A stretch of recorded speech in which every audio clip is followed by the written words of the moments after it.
Nation's Attic, finding authentic, antique, vintage diving helmets from the depths of the sea and the internet, serving the collector, investor, and museums worldwide.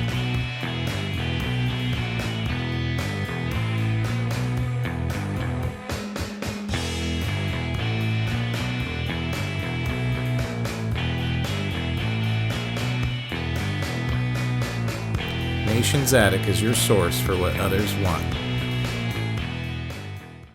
Hi, my name's Don Creekmore, owner of the Nation's Attic, and today as a service to our clients, collectors, and just folks out there that might be standing somewhere looking at an old diving helmet and wondering if it's authentic, we decided to produce this short video showing the differences between a reproduction Mark V and an authentic Mark V. Now the Mark V was made from 1915 into the mid-1980s for the United States Navy.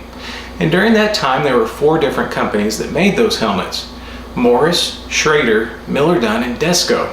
Now, after the 1980s, there were still 2 companies that made the Mark V for commercial divers and collectors as well, and that was DESCO and Morris. And now today, DESCO is the only company still remaining that makes an authentic Mark V. Now, the Mark V was always made per the United States Navy specifications, so they're always going to be the same, minus maybe a few very minor differences from the very first year or so. After that, they're always generally going to be constructed and look the same. Now here we have a reproduction Mark V, and then behind me we have an authentic Mark V. Now, one of the first ways you can tell the differences between one is the weight of the helmet. An authentic helmet, like this one, is going to weigh 65 pounds, give or take a few pounds. They're heavy, they're well built, they're solid. Reproduction helmets, a lot of times weigh a fraction of that. They may weigh half, they may be close, but they're going to be lighter weight. They're just not nearly made as well. A lot of times a reproduction is going to be smaller as well. Now in this case, the reproduction is similar in size, but everything on it, from the ports to these fake valves, are fake and they're smaller. Now the other thing, the key to look for, and we'll show a close-up here in a little bit, is the identification plate. All Mark Vs right here on the breastplate would have an ID plate, and that's going to show the manufacturer. That's going to show the date that it was manufactured, typically a month and a year, and sometimes even the day the helmet was made.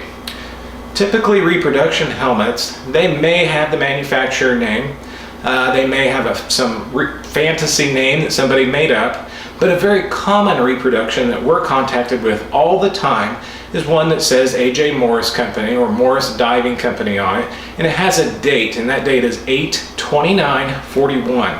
Then there's no serial number. So unfortunately, if you're looking at a helmet with that date of 8/29/41 and no serial number, I'm sorry to say it's a reproduction, and they're common. Tens and tens of thousands of these have been made, and they're probably still being made today. Now also, one of the key things when people contact us or text or email us photos of their helmet, it takes me about 2 seconds to determine if the helmet is a reproduction or not, just by simply looking at the top and the communications or transceiver cup on the top of the helmet, and that's this piece right here. Also on the reproduction, it's right here. Now the quick and easy way to tell is the transceiver cup is going to be right here. It's going to be in between these 2 windows, very forward of the helmet. They're always right here. They never change the location of that. Almost all reproductions, this is all the way back here towards the back of the helmet. The reason being is probably it's hard to solder this piece in when they're doing that in between these 2 windows, so they always move it back. So usually it takes a quick 2 seconds to see that. And if you're somewhere, if you're at an auction, an estate sale, something like that, you're looking at a helmet, if this is back here and not between the 2 windows like this one, it's a reproduction, almost always. Now that's only for the Mark V. This isn't for all antique diving helmets. We're just talking about the United States Navy Mark V. So next, I'll show you some close-ups of the ID plates and give you an idea as well. Okay, here now we are focused in on the reproduction Mark V, and you can see this tag is pretty legitimate looking. United States Navy diving helmet right across the top here. It says Mark V. It even says Morris Diving Equipment Company in Boston, Massachusetts. Now, a lot of times, as I mentioned, the common date to be found on a reproduction is 8/29/41. This specific one is 7/17/41, and they even went to the trouble of putting a serial number on here. But this particular plate is not real. It does not look like an authentic plate. Now, all the 4 different manufacturers had a slightly different plate on them, and we've got lots of examples on our website at oldhelmet.com showing what an authentic identification plate looks like. But this particular one is a reproduction. Okay, on our second helmet here, we have a close-up of the identification plate. Now, this helmet is somewhat unusual as it's virtually brand new. It was made in 2010. By DESCO, who is the only company still producing authentic Mark V's. This wasn't made for the Navy, it was probably made for a collector as it's just in mint condition, but it is a diveable example. But this here shows what an authentic diving plate, by DESCO at least, looks like.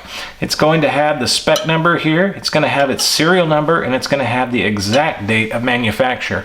As I mentioned, some companies back in World War II, World War I, sometimes they would just put the month and the year, and then sometimes some manufacturers would put the day as well. But this is an authentic tag, and this serial number can be found in other locations on this helmet as well.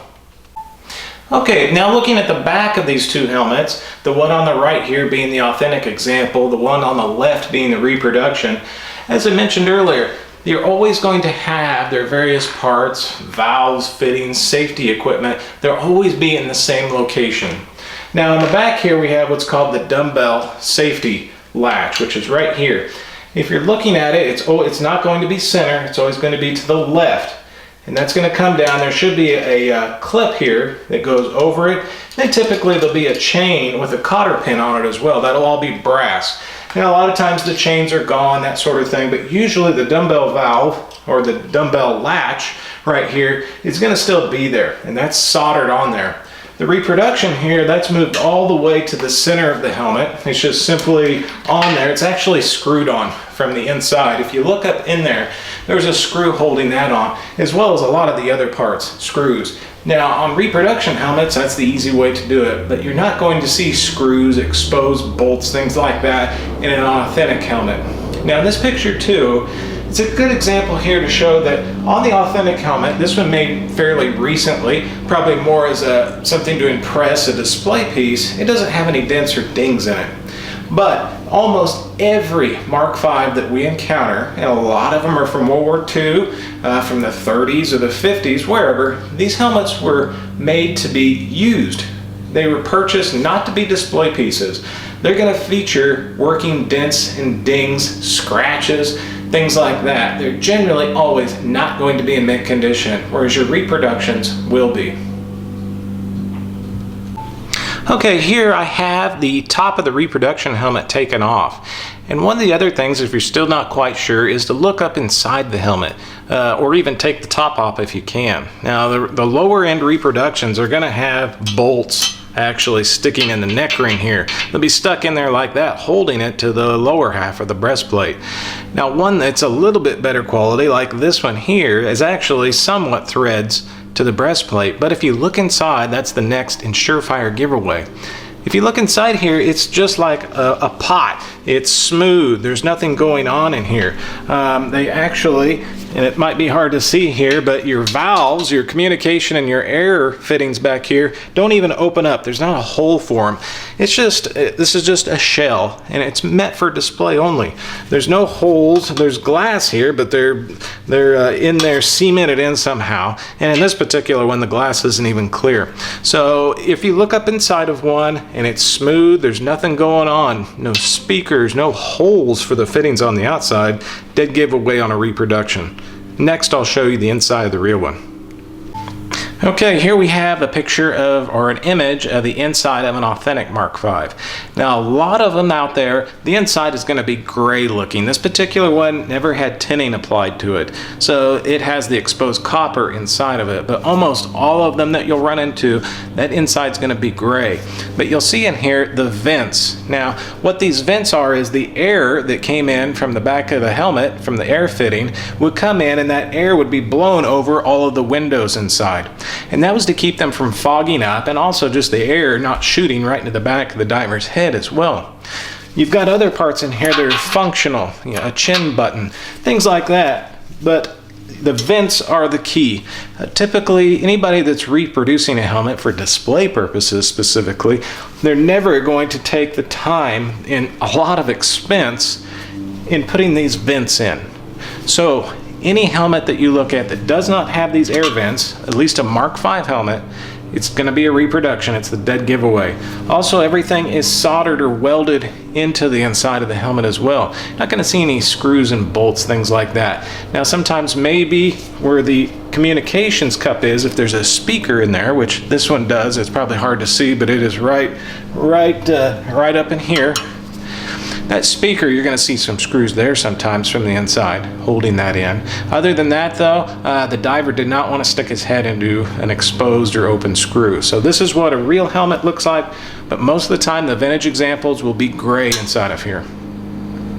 So after looking at the various details of an authentic Mark V versus a reproduction and you're still not quite sure, please don't hesitate to give us a call. Our phone number is 316-371-1828, and you can also text photos to us to that same number. Our email address is helmets@nationsattic.com, and you can view lots of photos of Mark V's that we've handled in the past on our website at oldhelmet.com. Now, Nations Attic buys and sells only authentic Mark V's. So if you're thinking about selling one that you have, please give us a call. If you're looking at one to buy, please don't hesitate to give us a call in that regard too. We're more than happy to help. We would rather see collectors have an authentic piece that's a true investment versus a reproduction that has zero investment potential in the future. Thank you again for viewing the video. Hopefully we could help.